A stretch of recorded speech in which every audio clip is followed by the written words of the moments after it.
এবার তিস্তা মেগা প্রকল্প বাস্তবায়ন করতে যাচ্ছে বাংলাদেশ সরকার। চীনের সহায়তায় প্রায় 12,000 কোটি টাকা ব্যয়ে বাঁধ তৈরি করতে যাচ্ছে বাংলাদেশ।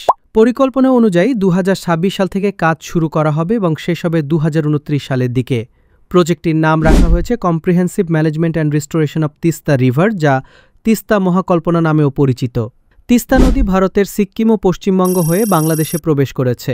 নদীর মোট দৈর্ঘ্য 414 কিলোমিটার, যেখানে 309 কিলোমিটার রয়েছে ভারতে এবং বাকি 109 কিলোমিটার বাংলাদেশে।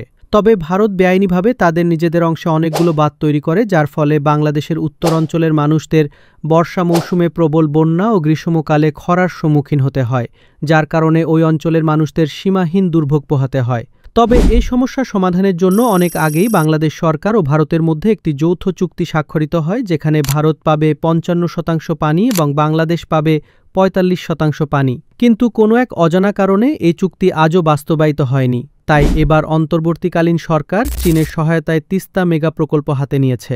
তো আপনারা কি মনে করেন, তিস্তা প্রকল্পটি কি আদৌ বাস্তবায়িত হবে নাকি কোনো অজানা কারণে বাদ পড়ে যাবে?